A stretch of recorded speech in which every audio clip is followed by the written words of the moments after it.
Hi guys, welcome to cricket with Shwet. आज इस video में बहुत सारी कंट्रोवर्सी डिस्कस करने वाले हैं क्योंकि बहुत सारी कंट्रोवर्सीज हो रही हैं। पहला भाई बाबर आजम और स्टीव स्मिथ में लड़ाई हो गई है, और दूसरा भाई रोहित शर्मा की तरफ लगे हुए मनोज तिवारी ने गौतम गंभीर को बहुत ज़्यादा एलिगेशन लगा दी। ऐसी बहुत सारी कंट्रोवर्सी डिस्कस करेंगे। पहले भाई बाबर आजम और स्टीव स्मिथ की बात करते हैं तो बाबर आजम बेसिकली बीबीएल का एक मैच खेल रहे थे, वहाँ पे उन्होंने सिंगल लेना चाहा लेकिन स्टीव स्मिथ ने मना कर दिया और अगले ओवर में ही 4 छक्के मार दिए। अब इसलिए मना किया क्योंकि भाई बाबर आजम बहुत ज़्यादा स्लो खेल रहे थे। इसमें इंटरेस्टिंग बात यह है कि बाबर आजम की T20 strike rate Steve Smith से ज़्यादा है, फिर भी स्टीव स्मिथ ने मना कर दिया। और इस पर काफ़ी सारे डिफरेंट फॉर्मर क्रिकेटर्स ने उन पर रिप्लाई भी किया हुआ, जैसे कुछ ऑस्ट्रेलियन क्रिकेटर्स कह रहे थे। हाँ, तो इसमें हुआ क्या, तो बेसिकली बाबर आजम अगले ओवर में ही बोल्ड होकर आउट हो गए एंड फिर वो फेंसिंग पर तेजी से मारते हुए गए। तो अब काफ़ी सारे फॉरेन क्रिकेटर्स ने कहा कि बाबर आजम को ऐसा नहीं करना चाहिए था। पाकिस्तान क्रिकेटर्स ने ऐसे रिएक्ट किया कि भाई एक पाकिस्तान क्रिकेटर जो कि कमर अकमल है, वो कहते हैं कि भाई ऐसे डिसरेस्पेक्ट नहीं करना चाहिए बाबर आजम को।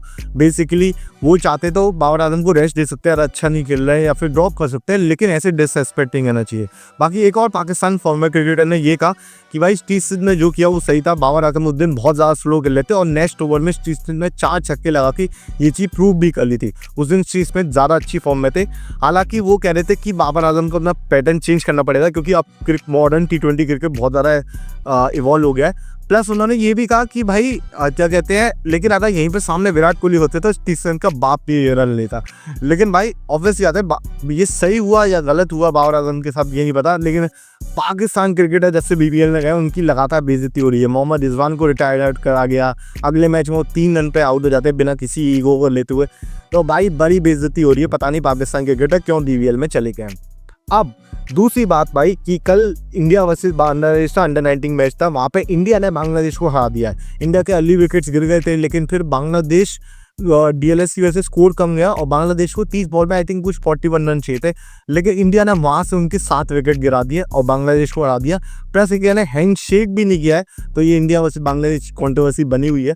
प्लस इंडिया ने अपने 2 मैच जीत लिए यूएसए और बांग्लादेश के खिलाफ। तीसरा भाई मनोज तिवारी ने सीरियस एलिगेशन लगाने चीफ सेलेक्टर और गौतम गंभीर। उन्होंने कहा था कि भाई रोहित शर्मा जो कि इतने बढ़िया कैप्टन है, उन्होंने T20 वर्ल्ड कप जिताया, आपको ODI वर्ल्ड कप में ऑलमोस्ट फाइनल में पहुंच गए थे और उस दिन ट्रेविस हेड का दिन नहीं रहता तो वो जीतते, चैंपियंस ट्रॉफी जिताया, फिर भी आप उन्हें एज अ कैप्टन कैसे हटा सकते हो? ये अकेले चीफ सेलेक्टर का डिसीजन नहीं हो सकता, इसमें डेफिनेटली कोच भी शामिल है और ये टोटली गलत डिसीजन था कि आप किसी यंगस्टर को कैप्टन बना रहे हो। रोहित शर्मा जो कि इतने एक्सपीरियंस है 2027 में, वही कैप्टन होने चाहिए।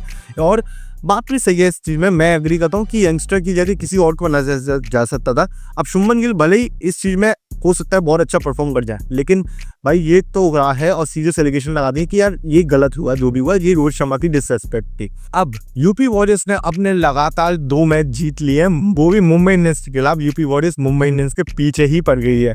फिर उसके बाद आरसीबी ने अपने लगातार 4 मैचेस जीत लिए हैं। कल आरसीबी ने 10 पे 4 विकेट कर लिए थे दिल्ली कैपिटल से, लेकिन शेफाली वर्मा के थ्रू वो किसी तरह एक अच्छे स्कोर पे पहुंच गए। लेकिन भाई एक जल्दी विकेट होने के बाद भी स्मृति मंदाना की 96 रन की पाली, 4 रन से सेंचुरी चूक गए, बहुत दुख हुआ, लेकिन उन्होंने वो एक अच्छा स्कोर अचीव कर लिया और वो आरसीबी अपने 4 में से 4 मैच जीत गई। प्रॉपर डोमिनेशन में आरसीबी लगता है वुमेन आईपीएल वही जीतेंगे। और भाई बांग्लादेश ने कहा कि हमारा ग्रुप चेंज कर दो, इंडिया से साथ हटा के हमारा आइलैंड से ग्रुप स्वाइप कर दो, आईसीसी से ऐसा रिक्वेस्ट रखिए ताकि हम अपने सारे मैचेस श्रीलंका में खेल पाए।